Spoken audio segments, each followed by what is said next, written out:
chili, garlic and lime mogo. So everyone has their own unique way of preparing mogo or cassava. It's a massive favourite in all of our restaurants here in the UK and the world over, especially among Indians who have a family history that has connections to East Africa. So my family, especially from their connection to Tanzania, to Kenya, we absolutely love mogo in our family, and I know a lot of Asians from East Africa have their own special way of preparing this unique starchy vegetable. My favourite flavours for the mogo are chili, lime and garlic in this particular recipe, and there are a million different ways of preparing it. You can do it Indo-Chinese style, you can do a pili pili mogo, it's completely up to you, but this is my favourite way of serving this dish, and it is extremely simple too. So today we are going to get down to the very rough kind of nitty-gritty of how to deconstruct a cassava. If you've never had it before, mogo or mohogo as it is called in Swahili is a starchy tuber that's very closely related to the yam. It is kind of like a firmer version of a potato with its own kind of unique flavour, and that is what makes this dish so special. Grab a link to the full recipe in the description box below. Start by peeling your cassava using a vegetable peeler. Try to choose the firmest cassava you can find when shopping for these. Next, use a sharp knife to chop the cassava into bite-sized chips about 4 cm by 2 cm. They don't have to be exact, but try to make sure that they're roughly the same size so that each piece cooks evenly. Mind your fingers!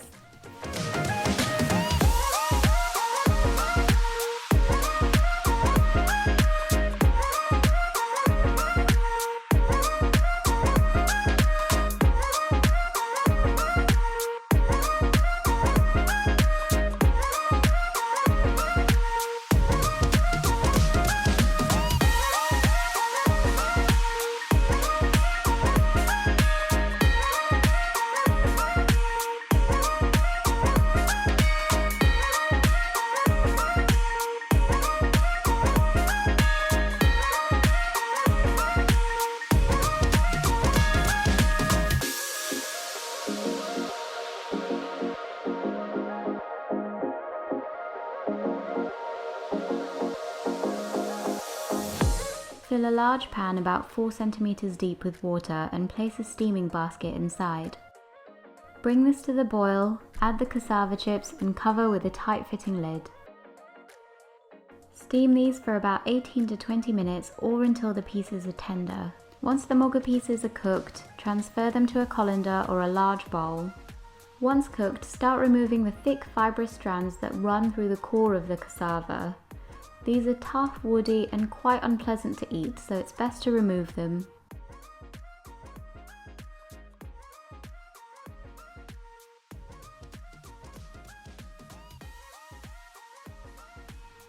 Whilst the mogo chips are still quite warm, toss them vigorously in a colander just like this. Leave no man behind.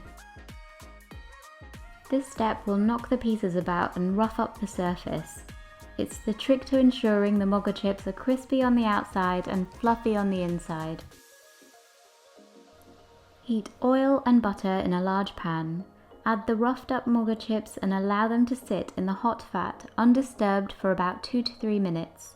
The heat should be on a medium high. Butter will add a great flavour to this and the oil will stop it from burning, but you can just as easily use only oil or ghee. Allowing them to sit like this will encourage the fluffy exterior of the cassava chips to crisp up, just like when we make roast potatoes. With the help of a spatula, toss the pieces to coat them well and ensure every surface gets golden and crispy.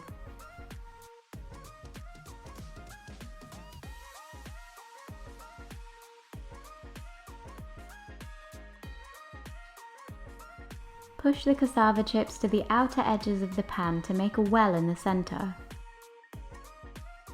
Add more melted butter, some cumin seeds, as much crushed garlic as you dare, chopped chilies, fresh lime zest and lime juice for a zippy tang. ground turmeric and salt. Turn the heat down and let all of these aromatics sizzle away until fragrant. This should take no longer than 1 or 2 minutes.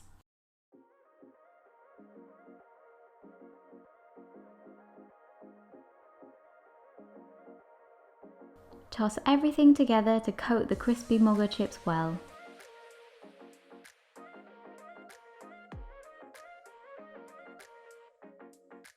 Garnish with fresh coriander and serve with extra lime wedges. They're delicious as they are, or with your favourite chutney. Thank you for watching. Please take a moment to leave me a comment and don't forget to subscribe for more Indian comfort food recipes.